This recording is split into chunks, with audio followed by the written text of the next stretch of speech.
The program last night and today is focused on the exegesis of the greatest drama of our time, dancing on the edge of the cliff, where one false step could have ended human civilization as we know it. Undergirding this discussion is the publication of 2 Proust volumes meant to document the contours of this dies irae debate. I became associated with the Office of the Historian at the State Department almost 3 years ago, and I'm going to confess something now to my colleagues who are here that I have not wanted to say, but I can do it now because my tenure is coming to a close. I have a special qualification to have been associated with the office because I may be the only person in this room who actually watched an elephant give birth. I was ambassador in Burkina Faso and was down camping at the border with Ghana, and one of the guides said there's going to be a birth across the stream there, and it will take about 12 hours. Would you like to watch it? And we did. We watched it from dawn until dusk, and I'm going to make some analogies between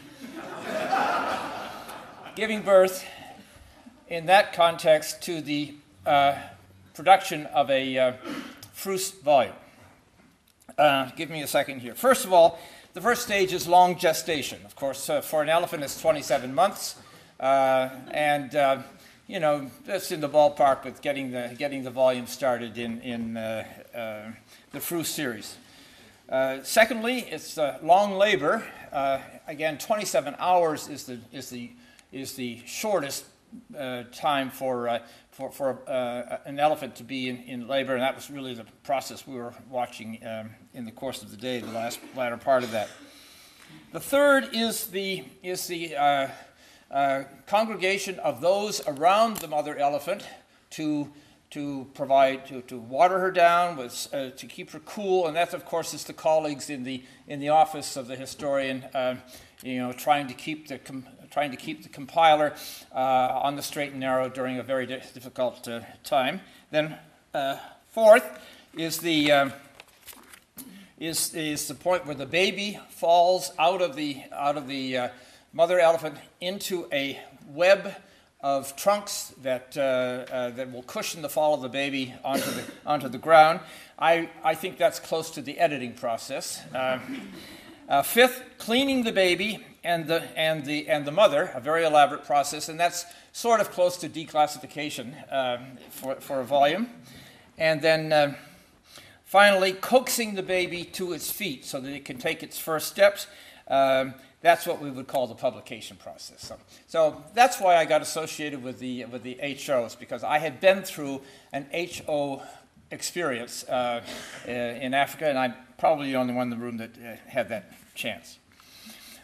Today we're going to take a look at the nitty-gritty of this process, but in a nice intellectual way, and I'm really pleased to have 4 people who will each make a 15 or 18.2 minute presentation, and then we'll have some discussion after that. I'm going to start with Ted Keefer.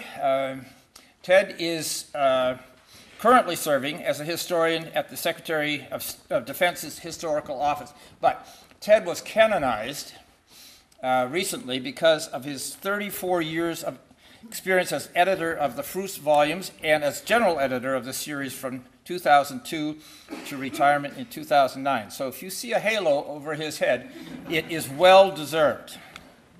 And then Ted will be followed by Dr. Erin Mahan, who is the chief historian in the Office of the Secretary of Defense. She is a recent veteran from the historian's office, and where she was the chief of the Division of Arms Control, Asia and Africa, and she's published a book on Kennedy, de Gaulle, and Western Europe, among other publications. And then we will go to Dr. Todd Bennett.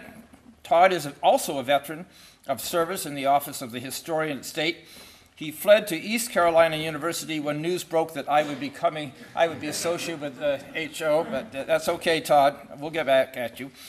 Todd studies the history of America's cultural engagement with the wider world. So he's a more multi-dimensional guy than the rest of us here. And then finally, Lieutenant General Robert Pursley, during 25 years, In the Air Force, he served as commander of U.S. forces in Japan and commander of the 5th Air Force. But what he doesn't know, and this will come as a shock, we were both on the faculty of the Air Force Academy at the same time. I was there from 68 to 72. I started there as the only second lieutenant on the faculty. And there was a parking spot on the garage right next to the superintendent reserved for any second lieutenant. And that was mine. But then I got promoted and I was sent to the far reaches of that field. And so it was all downhill after that. But we of course, you were there, I thought 68, 70? 58 to 63. Oh, you were way early. Okay, so you never even saw a second lieutenant. Okay, good. All right, Ted, let's start with you. Well, with the exception of our distinguished participant, General Pursley, this is a kind of meet the editors session. And I hope you don't have the same reaction that the guy who said, I love eating foie gras, but I don't want to meet the goose. Well, I want to try to provide a little broader view of the Foreign Relations series and how these two volumes fit into it. And I might point out, since this is the 150th anniversary, that the Foreign Relations series was born during a period of national crisis. It was when the national security of the United States was in dire straits. And it dealt with that issue, particularly the diplomatic side of that issue. However, after the war, America reverted to its old habits, / the Army, / the Navy, and national security policy really consisted of thanking God that there was an Atlantic Ocean between the United States and Europe, and that the neighbor to the north, Canada, was not going to give us any trouble, and the neighbor to the south, Mexico, only was an occasional nuisance. Well, I want to now jump to the 20th century, when it becomes clearer and clearer after the Spanish-American War, U.S. entry into World War I, that national security is something that American politicians have to consider. Even the isolationism of the 30s, the rejection of the League, the isolationism in the 30s, could really not prevent the United States from joining the world community and having to worry about its own national security. And certainly Roosevelt's tilt to Britain, and then obviously the Japanese attack on Pearl Harbor, really put the United States in the national security game for good. And of course, after the war, 1945, the United States is not only the preeminent economic power, but it's also the leading military power, thanks to its monopoly on the atomic bomb and its ability to harness its economy and technology for war. I guess the next point that really happens is the National Security Act, when you create this whole group of agencies and that have a national security responsibility, the NSC, the Central Intelligence Agency, the Department of Defense. And the Foreign Relations series was initially slow to venture into the records of these various national security agencies. Until the sort of late 40s, it sort of tentatively went in. But then, with access to the Eisenhower Library, it really found many of the multi-agency archival records that allowed the series to produce, for the first time, a real volume on national security. And that volume has been recreated for every administration since then. So it's really the first Eisenhower administration, where you really see this foreign relations focus on national security. Now, there also existed in foreign relations a tradition of covering arms limitation talks, arms control. Obviously, the efforts, the Washington Naval Conferences and later naval conferences, Kellogg-Briand Pact of 1928.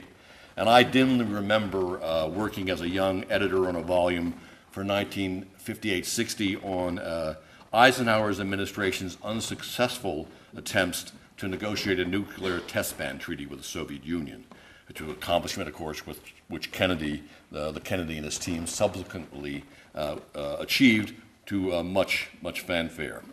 So By way of this introduction, I think that these two volumes we are examining today come out of a tradition of previous volumes, but there's something different about them, something momentous, which implies equally to both books. And you've heard this before, we're going to say it again. For the first time since the initial explosion of the atomic bomb, the United States faced in 1969 to 1972 a Soviet Union that most analysts believed had achieved rough strategic parity with the United States and was perhaps on the verge of potential nuclear superiority.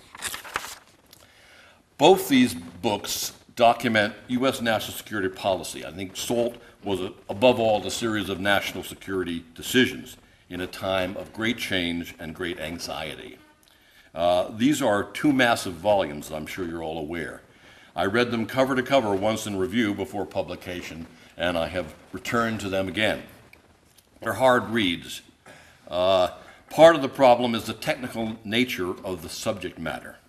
In the 60s and the 1970s, a fraternity of defense intellectuals and nuclear weapons specialists, mostly in the Department of Defense or the Washington think tanks, and strategic arms limitation experts from the Arms Control and Disarmament Agency, from state, from defense, the think tanks, created their own language, their own sort of nuclear and disarmament speak, which became increasingly incomprehensible to the rest of the government bureaucracy, let alone to the American public.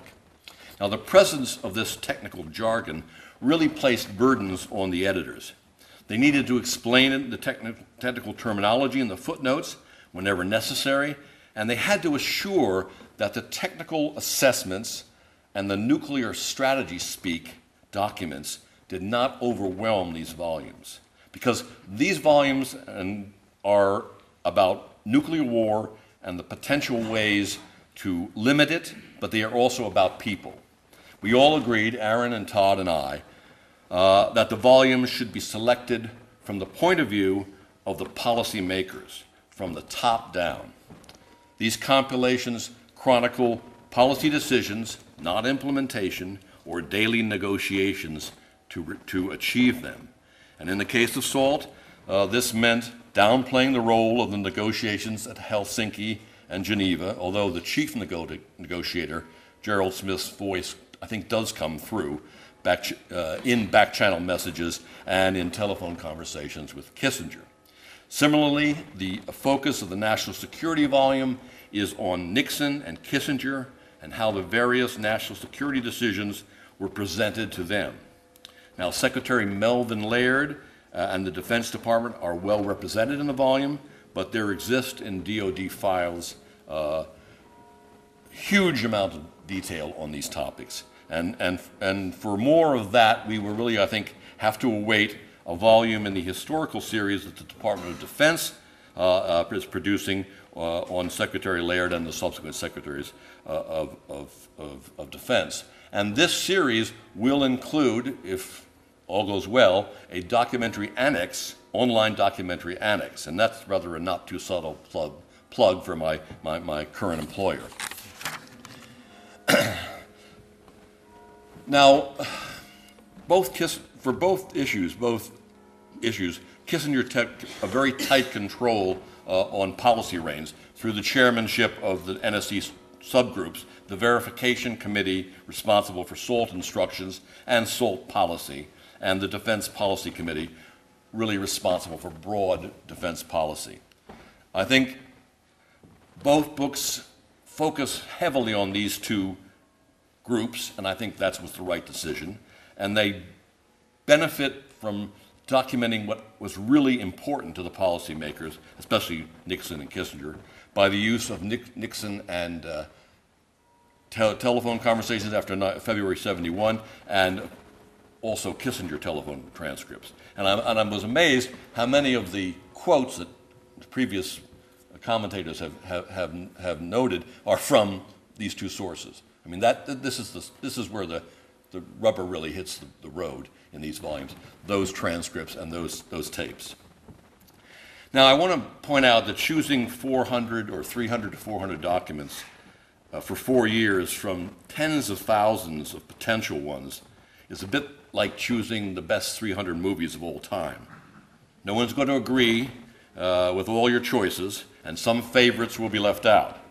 And that being said, I believe that these volumes both succeeded in presenting a balanced and comprehensive account of two crucial topics.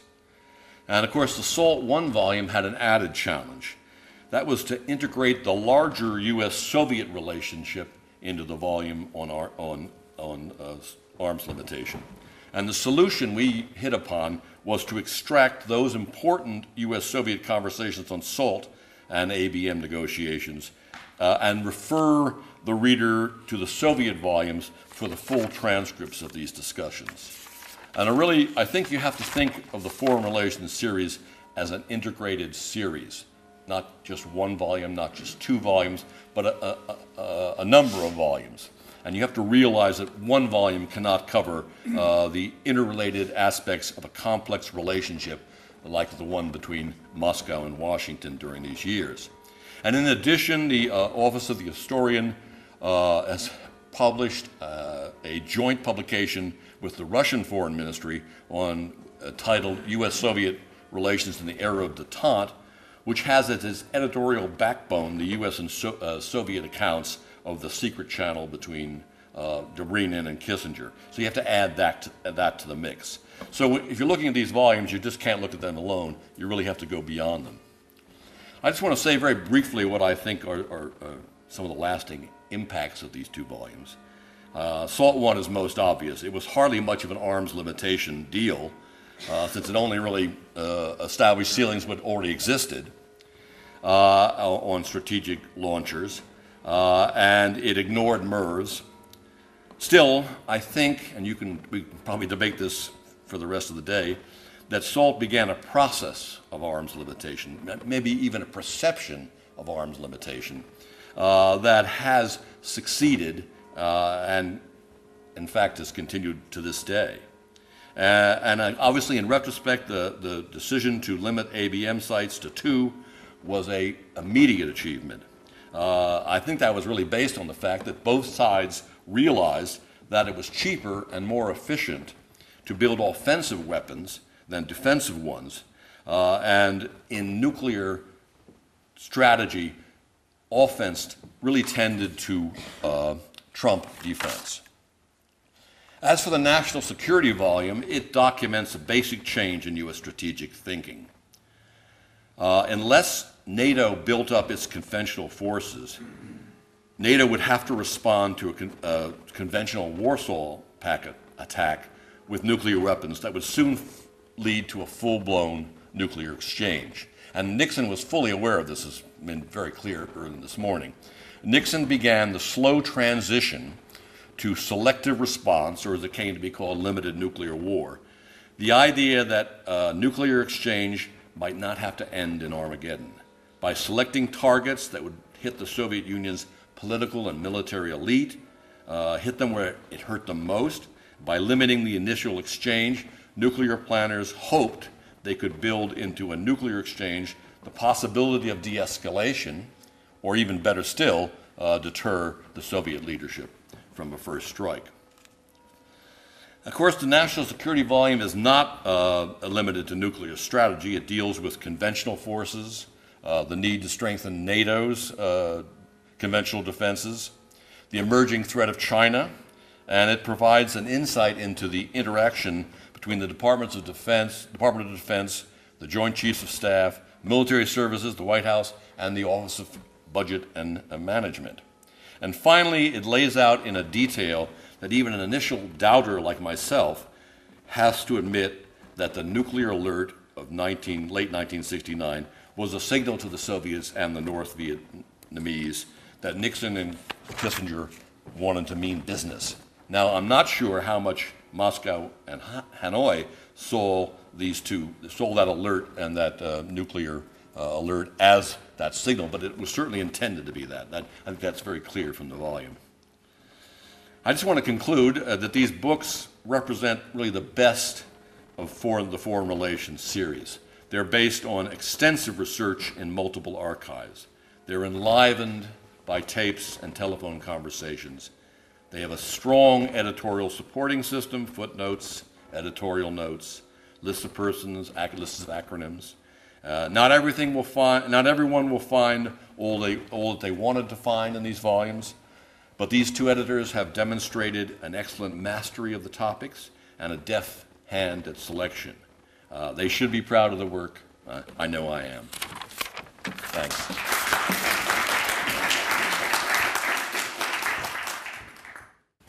It's after the lunch hour, and I've been told by my 5-year-old son that my voice puts him to sleep at nighttime. So I'm going to enliven my talk with some pictures. Another trick I've learned from having a 5-year-old is they like books with pictures. But I also work for the Department of Defense, and you can't get by without doing PowerPoint. And it's good, and it's instructive for the Historical Advisory Committee members and other FRUS compilers, because PowerPoint will be the next tough documentary material to deal with in the not-so-distant future. As a Department of Defense historian, I also, especially since I'm being taped, need to make my standard disclaimer that though I compile this volume as an official historian for the Department of State, my comments about my volume represent my own personal views and not those of the Department of Defense or the United States government. Anyway, to get started, my FRUS volume on SALT really covers two agreements that emerged from the Strategic Arms Limitation Talks. A treaty limiting anti-ballistic missiles, which primarily affected the U.S. Safeguard ABM program, covered extensively in my colleague's National Security Policy volume. And secondly, an executive agreement that would freeze for a limited period certain types of strategic offensive forces, which would primarily affect U.S.-Soviet nuclear modernization efforts. Now, I state the obvious because I see we have students in the audience, and I mean, we kind of take for granted that everyone knows what SALT stands for, but most students, and I get this from having taught a course now for the past decade on the history of weapons of mass destruction. In my decade of teaching, going into the class, no one has heard of the SALT Treaty. Now, we can either discuss in the Q&A period whether that's a reflection on the lasting importance of the SALT agreements or whether it's a reflection on our educational system. Now, I know the Williams students all know what SALT is, and so, but anyway, the SALT Executive Agreement and the ABM Treaty were just two in a panoply of arms control and non-proliferation agreements during the Nixon administration. This is a little bit of an eye chart, but if you will look down in the far right quadrant, the preponderance of arms control agreements, you'll see that between 69 and 72, you had the ratification of the Non-Proliferation Treaty, the Biological Weapons Convention, Seabed Treaty, and a host of agreements that have since been consigned to the bowels of arms control history. And Dr. Keefer just described the challenges and really the necessity of splitting the SALT volume from the Soviet, the arms control, and the national security policy volumes. So in deciding my approach to compiling this volume, I saw SALT as really a subset of these three other volumes. And I approached document selection through a triad, next slide, of strategic, technical, and political issues. Back one. I guess forward. The downside of PowerPoint, you get them out of order. That's all right. The cartoon is the most interesting anyway.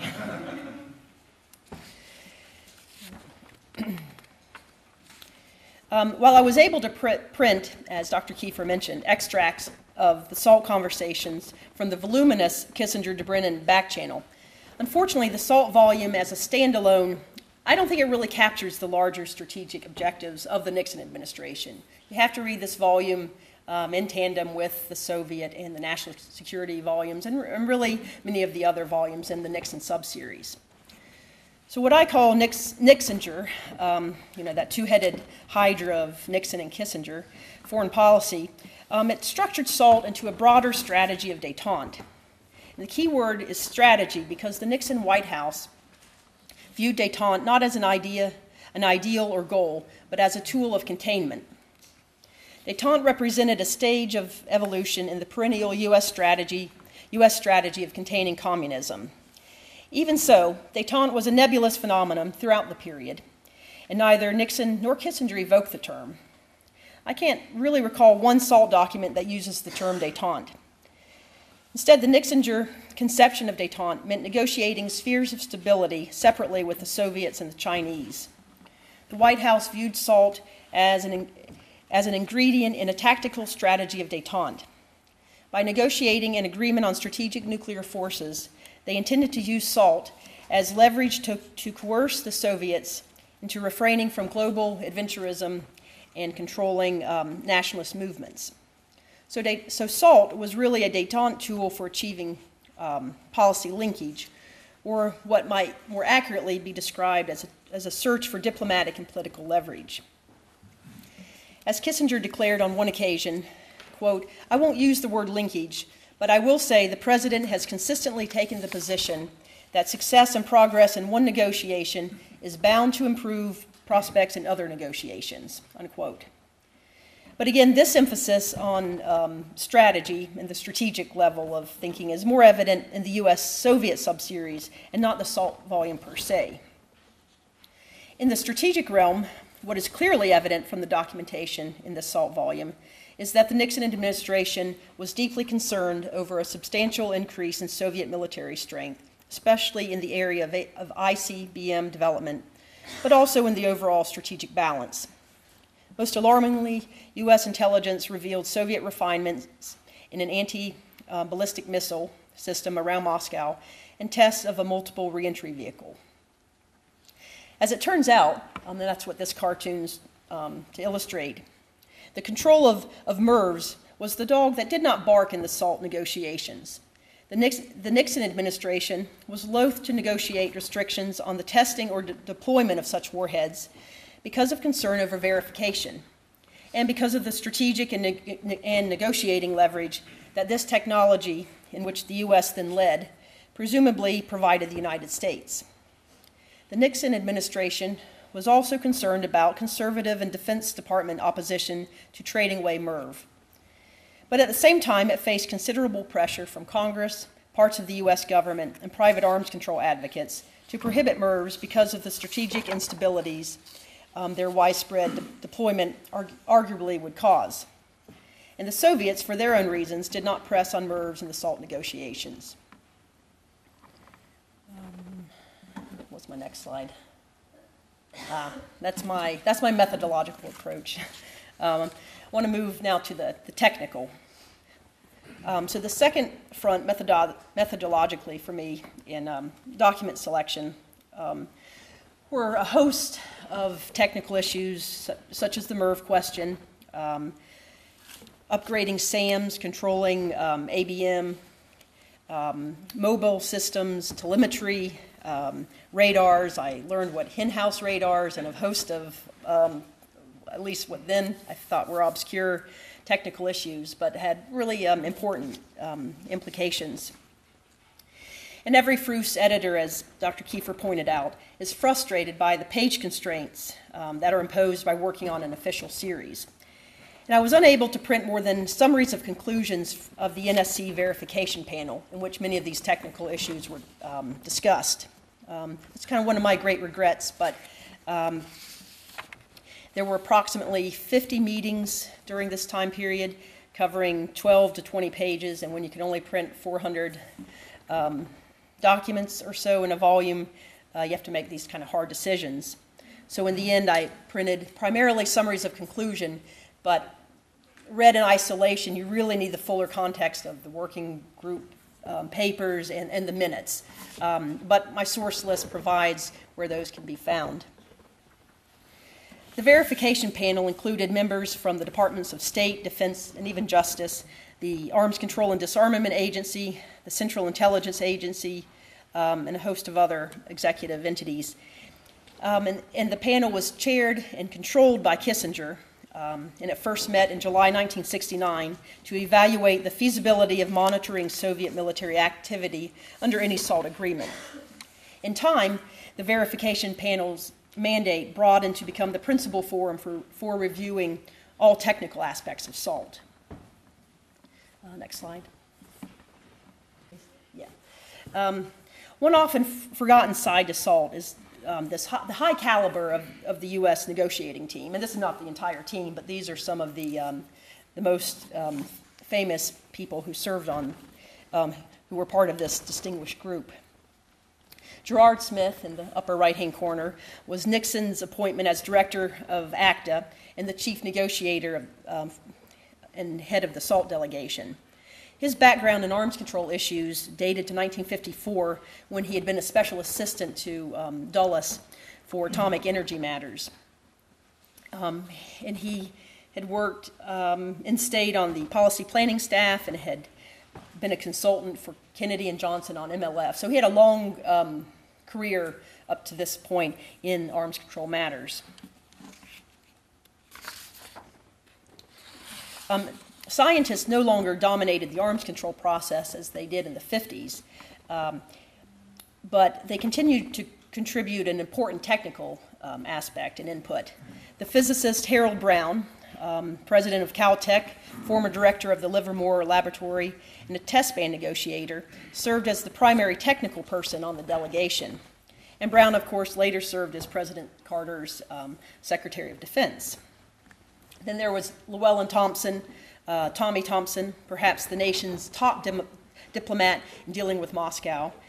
He had advised 4 presidents on Soviet-American relations, and he died relatively early into the process. He died in 1970, so he was involved for about a year and a half. Another Soviet expert we've all heard of, Raymond Garthoff of the Department of State, served as a liaison with the Soviet delegation. And then Paul Nitze, who was designated by Secretary of Defense Melvin Laird to represent the civilian side of the Pentagon. Nitze was a former director of policy planning in the State Department and had worked on nuclear issues for over 20 years. So as you can see, this is quite the who's list of U.S. diplomats and arms control experts. And unfortunately, my SALT volume couldn't really cover the delegation, and this part is not something that's really accented in the documentation. Unfortunately, the voluminous ACTA records precluded my including more than a sampling of the delegation telegrams, and I relied most heavily on Gerard Smith's own back-channel telegrams to Kissinger, which most succinctly captured the negotiations. Can we go back to the listing? Yeah, right there. I took a snapshot from my source list because I think it's easy for non-FRUS historians who visit the National Archives and other repositories with primarily processed records, readily given to them in nicely organized Hollinger boxes, finding aids presented to them. They kind of lose sight of the challenges of unprocessed records for FRUS editors, and especially how much time it takes to go through this material. The ACTA records for my time period were not processed when I did the research.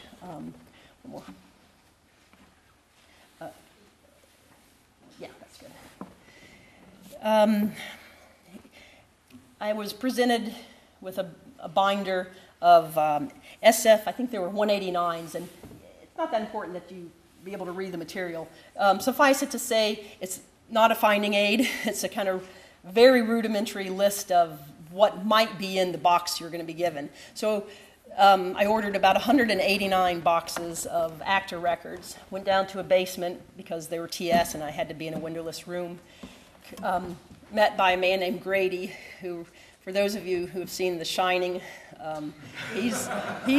Grady is the former Overlook Hotel man before Jack Nicholson, who goes crazy. So I kind of wondered what was in store for me, and after 186 boxes, I felt like writing all work and no play makes Erin an adult girl.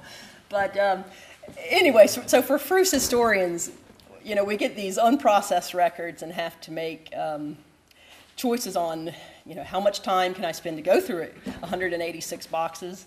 Kind of a sampling, and I lucked out and did find Gerard Smith's back channel telegrams and kind of zeroed in on those as a way to cut through just thousands and thousands of telegrams from the negotiating team. So anyway, the last in my kind of triad of the strategic, technical, the third front was the political. And for this, I thought the Nixon presidential recordings probably best illustrated the political motivations behind the president's push for SALT, though probably the Kissinger telephone conversation transcripts and the Haldeman diary further supplemented the political motivations. These materials show President Nixon's insistence and concern to strengthen his political position and demonstrate the success of the administration's foreign policy. One of my favorite quotes, and some of you have heard this one before, but once after, and I included it because my friend Bob Pursley is here, once after a conversation Nixon had with Melvin Laird about SALT, he called in Press Secretary Ziegler and said, quote, "It would be goddamn easy to run this office if you didn't have to deal with people."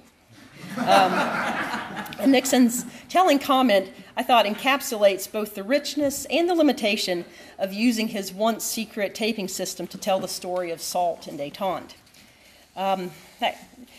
That quote kind of reflects the president's desire to conduct foreign affairs on his own and with the help of Kissinger.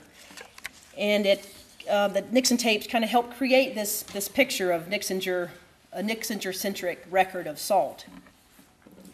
And the richness of the Nixon tapes for this topic lay in several areas. First, the sheer number of hours of SALT recordings made them an invaluable source. Between February 16th, 71, when the recording system began, and June 1972, 11,913 conversations were recorded by Nixon. In that period, approximately 350 conversations where SALT was brought up in any kind of substantial way. So for this volume, I transcribed about 45 or so. But despite the volume of recordings, many of them are highly repetitive and not always substantive. For example, on any given day in 1971, Nixon complained to various visitors to the Oval Office about leaks that were emanating from the Department of State and from ACTA about SALT. And then 6 months later, you'd hear his same preoccupation with leaks. And another repetitive theme, of course, and it's no surprise, was Nixon's all-pervasive distrust and lack of confidence in Gerard Smith. And then as the quote about Laird exasperating Nixon also illustrates, the recordings really reveal more about the personalities and bureaucratic politics of SALT than they do the substance of the negotiations. The tapes provide, these countless examples of Nixon and Kissinger's concerns with leaks, disloyalty, the feud between Rogers and Kissinger, projections of others being vain, but of course never Nixon or Kissinger themselves, preoccupation with obtaining single-handed policy successes while denying others credit. So in many respects, the emphasis on personalities and bureaucratic politics is not surprising, given that the tapes capture Nixon thinking aloud to Haldeman, Kissinger, and others. In short, kind of venting about the political and bureaucratic pressures involved with SALT. I'm wrapping up soon, I promise. Nixon speaks primarily about the political importance of SALT and downplays its strategic value. He argues that what is important is the public's recognition that a U.S.-Soviet accord has been achieved and the political clout that it will provide him with Congress and the press. Raymond Garthoff has pointed out that, quote, Nixon wanted and needed identification with an advocacy of peace for his political success and for his place in history. And I think Robert Dalek's book on Nixon on Nixon and Kissinger also makes this point very well. So the recordings, as one part of the SALT volume, substantiate that motivation. Whenever Nixon and Haldeman discuss the administrations being down in the polls, for instance, over Vietnam, they speak about SALT as a tactic to bolster the president's image with the liberal press or liberals in Congress. So in other words, SALT represented a peace policy on a front other than Vietnam for Nixon.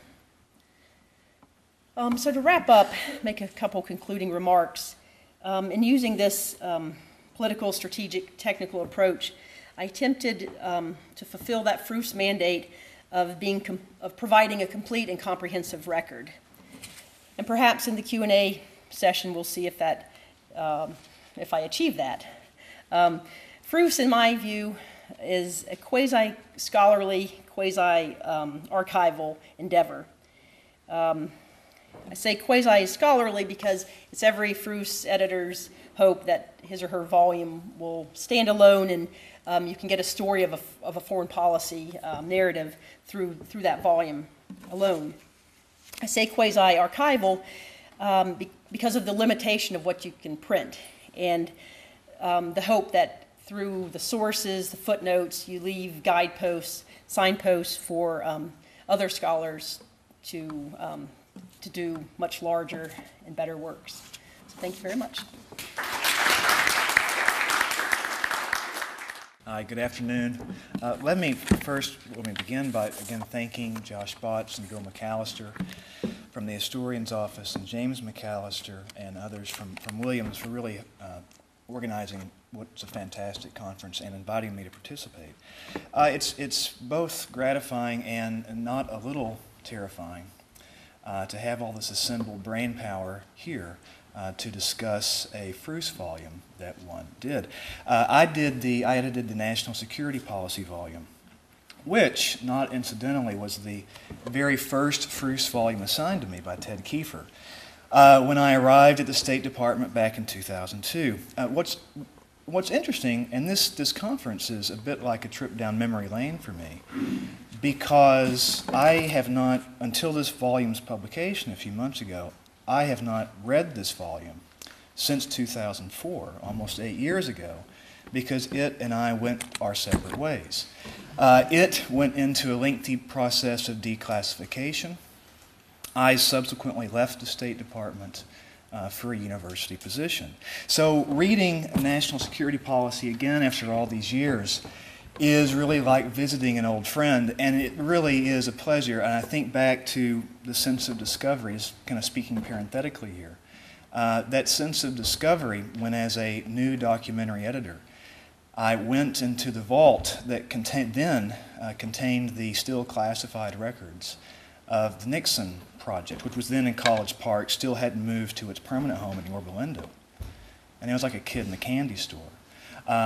Oh my goodness, here are where the secrets are kept. Of course, you find out that, in fact, there aren't a lot of secrets there. But nevertheless, it seemed so at the time and was quite exciting. As a documentary editor, and I do speak to you here today as a documentary editor who, to the best of my ability, whose job is to really check my interpretation at the door and let the documents speak for themselves. But I think as a documentary editor is only as good or as bad as the raw material with which he or she has to work. In the case of national security policy, in the 1969 to 1972 period, I was extremely fortunate that the documentation is, I think, very, very good. Between the Nixon tape transcripts, of which Professor Mahan spoke, the transcripts of Kissinger's telephone conversations, which at the time that we researched our Proof's volumes were still not publicly available, and that was an extremely rich resource then. Kissinger's private papers at the Library of Congress, and of course meeting records of the NSC and its various subgroups. We have really, I think, a rare insider's glimpse of defense policy making that I don't know if it will be equaled in the near future. The Nixon presidential materials, according to my kind of really rough calculations, make up about 70% of the documentation included in this volume, really dwarfing other sources. Again, according to my rough calculations, the Office of the Secretary of Defense about 10%, the State Department about 10%, the CIA roughly 5%, the JCS roughly 5%. That large proportion of White House documentation, I think, speaks to a lot of things. One, say what you will about the first Nixon administration, it was a damn fine record keeper. Better than the two other administrations with which I have some truce experience, the second Nixon/Ford administration and the Carter administration, an excellent record keeper. Two, I think it's clearly a reflection of the NSC's relative power under Kissinger, again, relative to other players, agencies in the policymaking process. But also, and here's where I think the more substantive part of my remarks kind of begin, is that I think it also reflects high-level engagement in that first Nixon administration. And again, here I'm speaking mostly of the president and his national security advisor in defense policy making. As a result, I think the activity, I'd like to think anyway, the activity documented in national security policy occurs at a very high level as well. President Nixon was personally interested and closely involved in national security policy making. I think until 1972, when the documentation in the volume really does drop off, which I think reflects a larger disengagement by Nixon himself, his administration, generally speaking, in this particular issue, for a variety of reasons I think that we can guess at: the campaign, the metastasizing Watergate scandal, so on and so forth, and of course his summitry in 1972. I think Nixon took an active role in NSC meetings where he displayed at least a basic grasp, a working grasp of the strategic issues involved. I think the documentation suggests that. For instance, Document 5, which has been mentioned before by previous panelists. Document 5, which is the minutes of the very first NSC meeting in February 1969 that dealt with defense policy issues. It was in that meeting where Nixon listened to what amounted to his first intelligence briefing and learned for the first time as president, formally, that the Soviet Union, as has been discussed, had achieved rough strategic parity with the United States, or at least Nixon perceived that to be the case. As the briefer pointed out in that NSC meeting, in just 6+ years since 1962's Cuban Missile Crisis, when the United States, again, as has been mentioned, enjoyed, according to the briefer, a 5-to-1 strategic advantage, the USSR had pulled even. In some ways, of course, the U.S. still enjoyed a good number of advantages. But nevertheless, and I'll quote something else that again has been mentioned again, that nevertheless parity became a shocking news to Nixon in particular. And I'm still struck rereading the volume 7-8 years later, as I was the first time that I saw the minutes of that NSC meeting, still classified at that time. Nixon saying, as has been mentioned, whack, 5-to-1, and now we're even. Declared a surprised Nixon, who noted the, quote, astounding change that had taken place in such a short period of time. And he asked, quote, when did we become aware of this change? And I have to say, again, parenthetically, I'm gratified to note that many of you have noted something that I thought the document spoke to years ago, which is Nixon's concern about credibility. Again, he returns again and again, at least 5 times, according to the index, to the Cuban Missile Crisis, this golden age, and lamenting the fact that the United States, in his view, would never again have the diplomatic wallop that superiority granted it. Nixon's voice comes through loud and clear in the Nixon tape transcripts, of course. Professor Mahan's volume, I think 45 such tape transcripts, give or take. Not so many here in this volume, only 8. But again, I think they do provide a real rare insider's glimpse into Nixon and his thinking.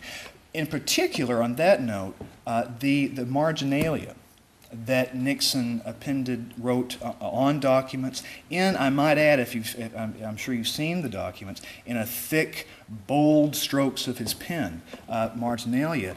Nixon's voice comes through in that marginalia, and also his very strong viewpoint. Again, just one quick example. Document 18 in the collection, which is an NSC paper on ABM. Which, as has been noted, sparked one of the most heated controversies of Nixon's first year in office. Why did the White House approve an ABM system that critics on the left said was too thin to provide much protection, and critics on the left said was unworkable, and would be destabilizing and provoke an arms race and then torpedo arms control negotiations? Did the administration deploy safeguard to bolster U.S. defenses in the face of this increased Soviet threat, or merely as a bargaining chip in upcoming arms control negotiations? Nixon scholars continue to ask those questions, as we know, and I think Nixon inadvertently addressed them in his marginalia on that March 1969 NSC paper, document 18 again. His marginalia, which is reproduced in the footnotes to that volume, is as follows. 1, the Soviets have closed the gap. 2, they continue to increase. 3, they want to talk. And 4, we must see that the gap is not widened on their side. Less dramatically, the volume also provides a clear picture of the defense policy-making process that was in place from 1969 to 1972. Roughly, that process worked as follows. The White House set the wheels in motion by issuing a national security study memorandum that tasked the bureaucracy with addressing a particular problem.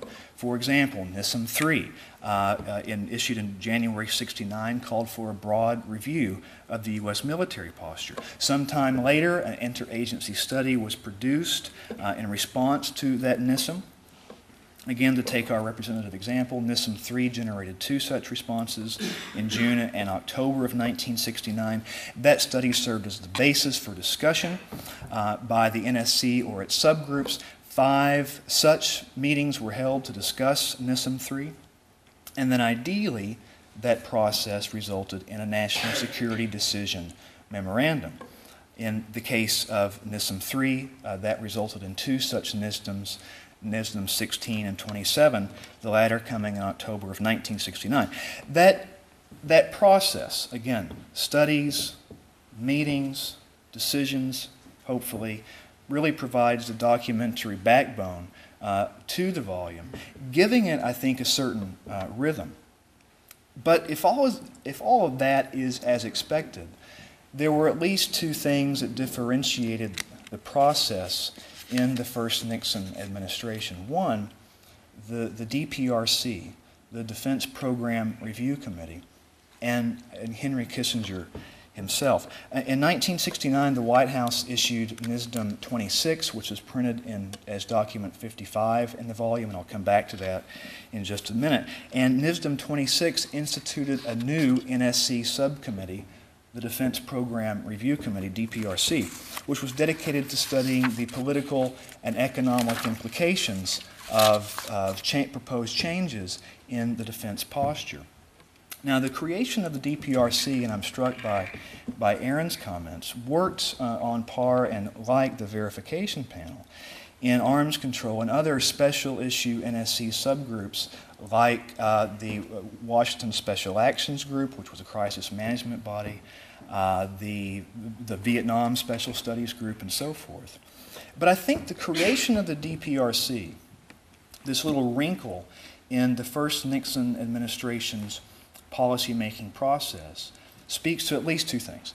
One, the importance that that administration attached to defense issues for the reasons that we've all addressed, and 2, to some perceived inadequacies, or at least inadequacies that Nixon and Kissinger saw in the policy-making process in itself.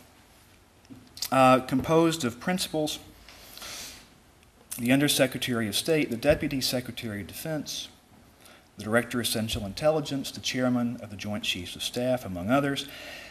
The DPRC met 38 times between October 1969 and November 1972 to discuss these issues.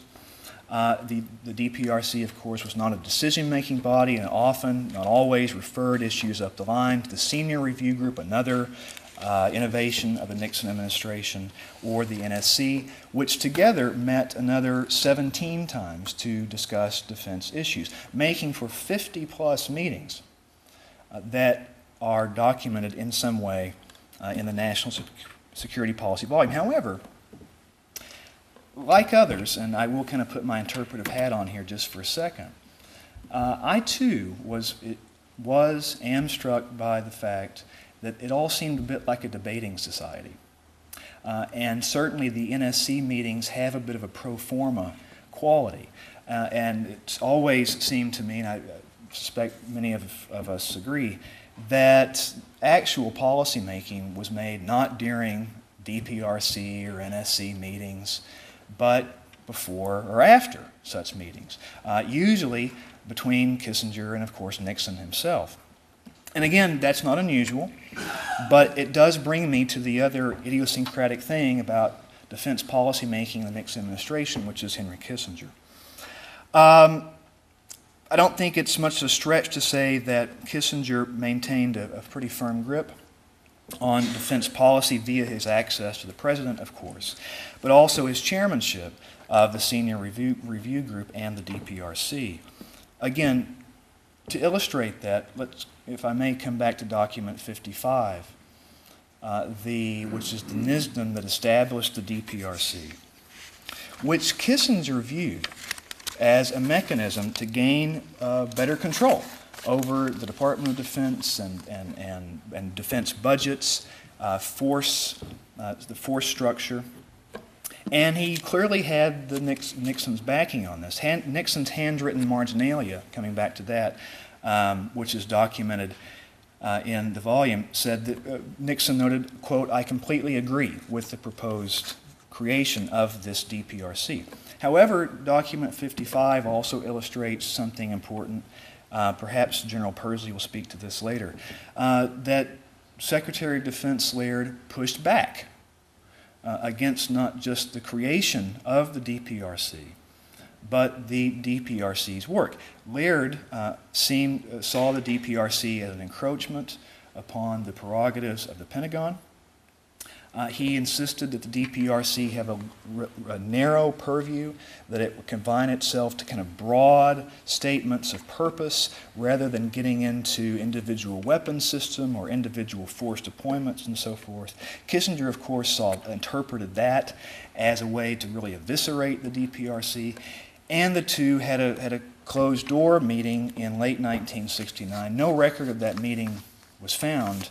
I'm sure it was a tense one. I'd be curious to hear more about that. Anyway, the collected documentation, and no surprise, I don't think, reveal a national security advisor who maneuvered inside and outside the formal policy-making structure, the aforementioned structure, to exert considerable influence. Several documents, of course, speak to that, but if I could just point out two. Documents 31 and 33, which highlight Kissinger's actions during the SS-9 controversy, which others have mentioned. A significant episode, not just for the reason that was being debated at the time, but also because it helped to really widen a rift in the U.S. intelligence community that would eventually produce the Team A, Team B exercise in the second administration. In the spring of '69, as we all know, U.S. intelligence discovered that the Soviet Union had recently conducted flight tests of its SS-9 ICBM, armed with multiple reentry vehicles. Everyone could agree on that. Of course, what the community couldn't agree on was whether those MIRVs were independently targeted or not. The political stakes were high, and basically, simplifying this, the breakdown was defense intelligence believed they were independently targetable. The Central Intelligence Agency thought they were not. The political stakes were high because it bore upon Nixon's recently announced safeguard decision. And so, as has been pointed out, Kissinger, to summarize, I think manipulated the estimating process, as documents 31 and 33 show. Encouraged by Nixon to, quote, give Helms unshirted hell for this. And I've never been quite sure what unshirted hell means. Perhaps somebody can enlighten me. But encouraged by Nixon to give Helms unshirted hell for this, Kissinger met with the CIA director in May 1969 to, quote, minimize differences within the intelligence community about the SS-9's characteristics, as Alexander Haig put it in a memo to Kissinger.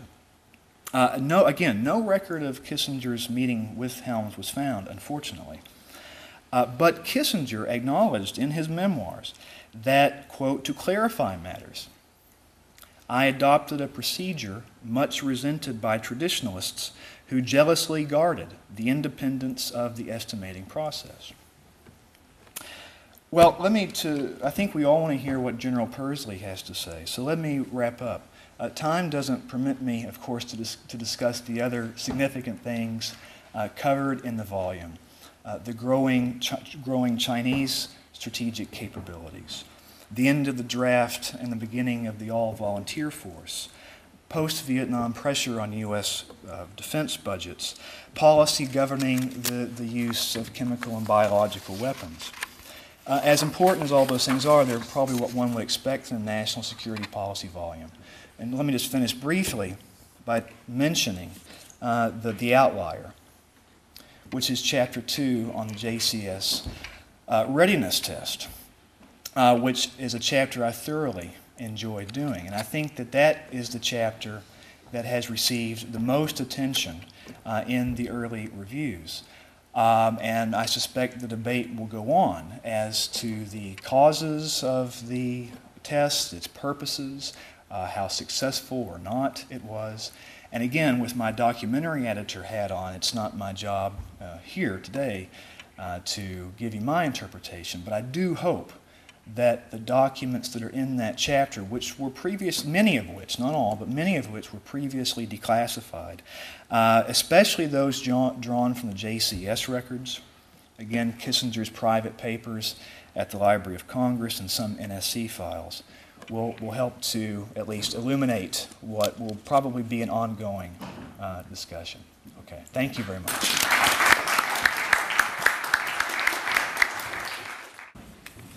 Todd started out by noting again that all of us who come from a different kind of environment or community are a little bit awed by the brain power and the intellectuals that we're allowed to cavort around with, and I thank you for that privilege.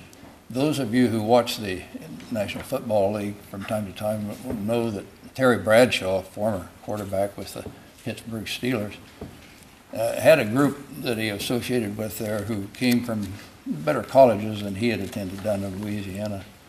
And from time to time, they would wave off into statistics and so on that were a little beyond Terry. And when it came Terry's time to comment, well, he said, I know all of you fellows are intellectuals and so on. But he said, I come from this little school in Louisiana, and I'm just a suppository of football lore. So I'm here as a suppository of military lore. I talked with Mel Laird just a little earlier in the week. He asked me to send his greetings and his best wishes to all of you. He wishes he could be here with you, and he's anxious to hear about how the proceedings go and so on, and I'll be happy to convey those to him and tell him how wonderful this has all been. I'm not sure what perspective really means from my standpoint, but I will take a little bit of license with it.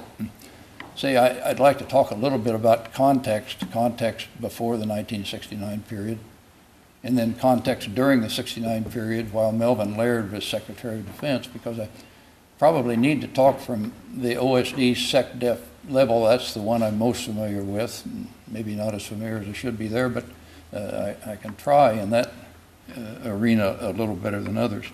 And then lastly, perhaps if time will permit, talk a little bit about personalities as I saw them.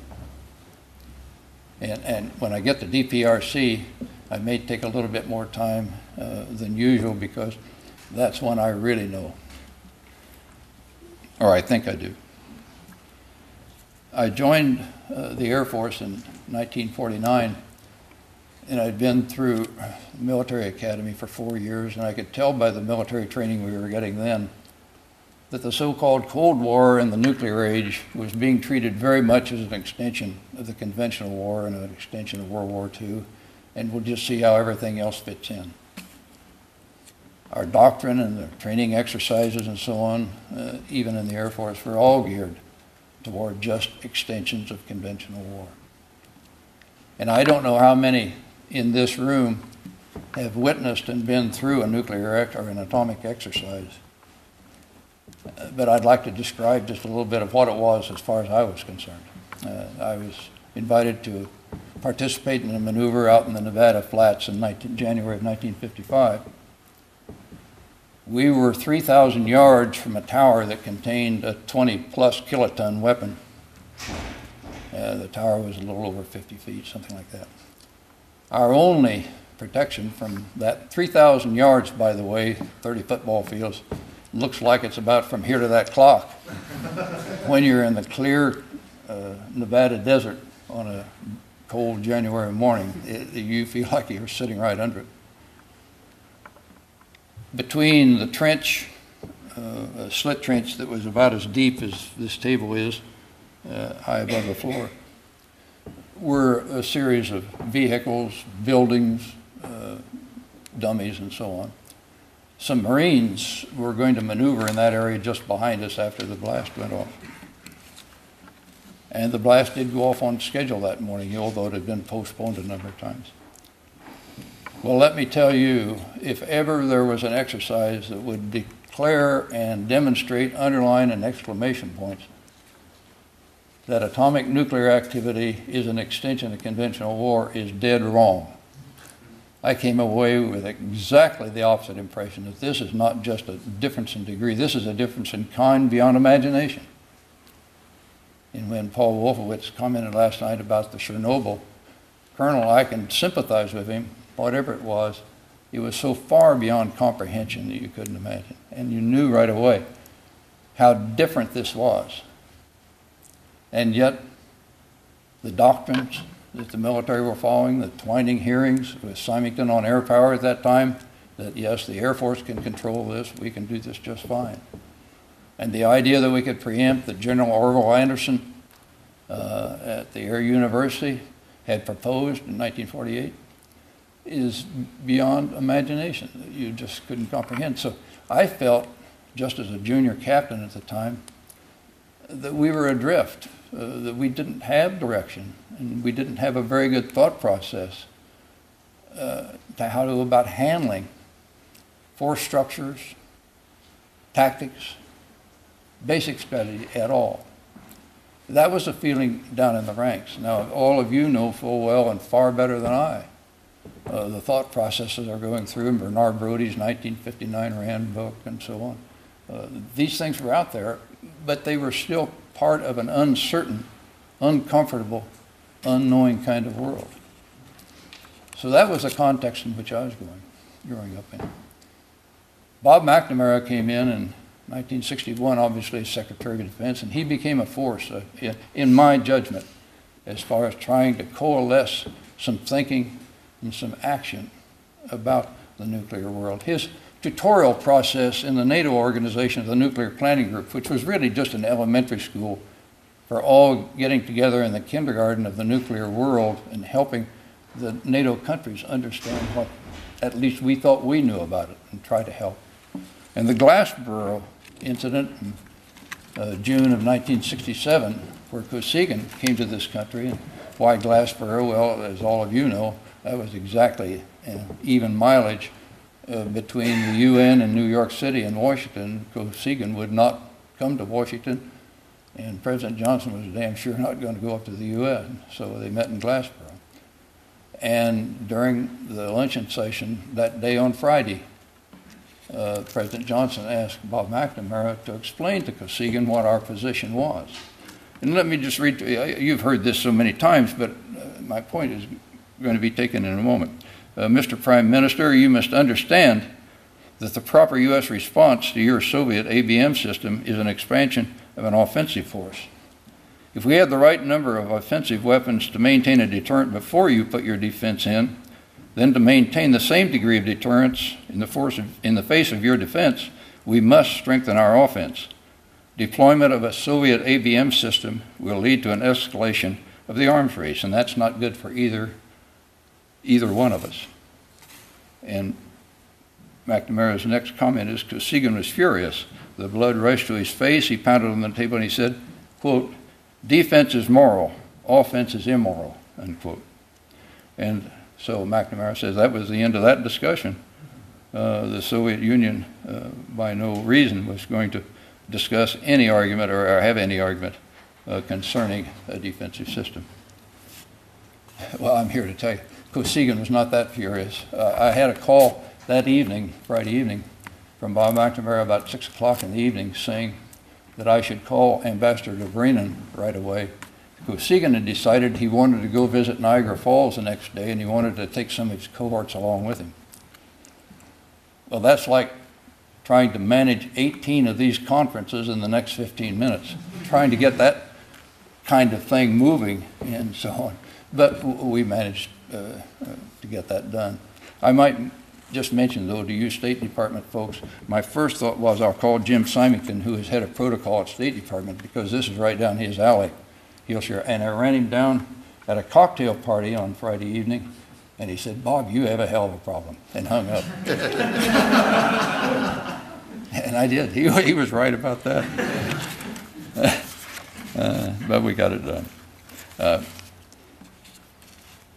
That would take us up to 1969 in a sense, but in 68 during the presidential campaign, as all of you will remember, Richard Nixon campaigned on, among many other things, on the promise that he had a plan on how to handle the Southeast Asia issue. Whether that involved his Madame Chenault connection or not, don't know. But one of the first things Mel Laird let me know in January 1969, there was no plan. No plan. There had never been talk of a plan. There was nothing. But Mel Laird had a plan. Mel could take advantage of his position as part of the Defense Subcommittee on the House Appropriations Committee, and he had more knowledge in that through his other associations throughout the Congress. So he knew that we were in a mess, and he knew that the Soviets had played catch-up very strongly during the last 4 to 5 years. He knew, too, that on our budget, we were spending just about 1/3 of the $75 billion in the 1969 budget. We were spending just about $25 billion conservatively on Southeast Asia, which was the gap that was allowing the Soviets to play catch-up. Our strategic outlay for about 10% of the defense budget, and that just wasn't going to keep pace. So he knew that, and he knew it was compelling from a broad resource standpoint that we get the public back in line with some support for any national security strategy, whatever it was, that we needed U.S. support, and that the draft and its fraudulent parts of its apparatus was just driving us into an awful position, an awful corner. So for budgetary purposes, for morality purposes, for getting the accessions policies back in line, we had to get that Vietnam situation structured, and we had to do it promptly. Now, switch the reel over for just a moment to Henry Kissinger's new restructuring of the NSC system. And Todd very accurately described, as others have, what the new NSC process was going to involve. It was going to involve the National Security Study Memo, and then that would be followed by interdepartmental meetings and so on. And it may ultimately end up in a National Security Decision Memo. Not all did. So, and this one, number one, was 70-plus questions, which was issued, by the way, the day after inauguration. 70-some questions about the Vietnam situation, and everybody who was involved would put back in their inputs and so on. Mel Laird ignored that completely. He set up a plan to go to Southeast Asia in early March. He had long discussions with the JCS and more particularly with Creighton Abrams, preparatory to all of that. And all this was by way of getting Vietnamization going. Well, nobody had heard the word up to that time, but just again, to flash ahead, the meeting took place out in Southeast Asia in April, or in March rather. And by April, on April 10th, President Nixon signed a memo saying that the first withdrawals will start in June, and Vietnamization was on its way. And the NISM responses hadn't even come back in yet. It shows that the process was there and it was good for some things, but on very important issues, it was totally ignored. This was ignored in other ways too, just on the arms control area, because that's one of our topics. As Erin well knows, Mel Laird ignored the process again, and the result of it was a unilateral declaration by President Nixon in November of that year that we would not have any first use of chemical weapons, and we would stand against any use under any circumstance of biological weapons. Well, that would have never happened if he'd followed the process. And Laird got out ahead of that one. He just took over the process and directed it from his. Now, the Vietnam and the Vietnamization procedure also, though, brought up a number of other things. It showed, for example, that the Laird team, which Mel Laird had selected. John, we'll have to go fairly fast because we have to let the next group come in here. Oh, okay. Well, let me jump ahead then. I'll just comment on two other things. First, in the DPRC. The origins of the Defense Program Review Committee came from a 1954 lecture that Dr. Arthur Smithies, that some of you may remember, an economist, one of Schumpeter's great friends, wrote and delivered a lecture in 1954 in which Arthur Smithies laid out about 7 economic objectives. And the first economic objective, if you will, in 1954 was national security. Then growth, full employment, or employment, price stability, income distribution, balance of payments equilibrium. And based on that, he would show that in almost any circumstance there are going to be conflicts. And you're going to have trade-offs and adjustments and an analysis to show what those would be. The DPRC was formulated as a way in which the president would be offered an array of alternative national security budgets. But in that, you would be able to show what impact it was going to have on growth, on employment, on balance of payments, equilibrium, and so on. And this was for the president. This was to show him and get him ready for different budget presentation, but to show at different kinds of national security structures what the impact of that was going to be. We even did, and this was a Mel Laird now. Mel Laird picked this up. Mel Laird picked it up, and it was his innovation. And we had run a beta test on it in the Defense Department. Systems Analysis had set up an economic model, and we ran it, and we even showed it. He showed it to President Nixon. Nixon loved it, that this was going to be a wonderful tool for him. Then the question was, well, should we let Mel Laird just operate this out of the Defense Department? And then the thought was, no, we really should do this under the auspices of the NSC. And so it was provided to the White House that way. Henry Kissinger, and I'm a great fan of Henry Kissinger, but he knew nothing and cared nothing about the economic part of this thing at all.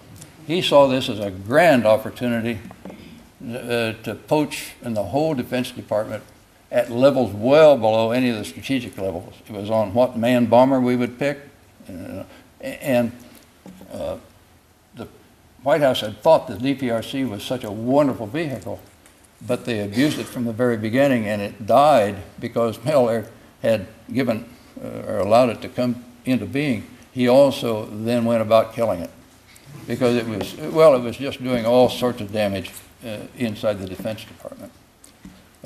I would, if I could just have 2 seconds, I mentioned before lunch, I used that DPRC model that I got from the Arthur Smithy's lecture at the Air War College while I was there, and I was given the Orville Anderson Prize for strategic political military policy. The Orville Anderson was the head of the Air University in 1948, who was a great proponent for wiping out the Soviet Union right now. Hell, let's get them while we can.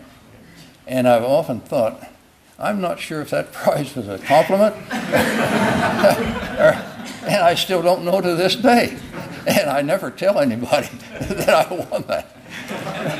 Well, perhaps this, I know we're way over time. I'd like to talk about personalities. We can do that perhaps in a different venue. Thank you very much, Gerard.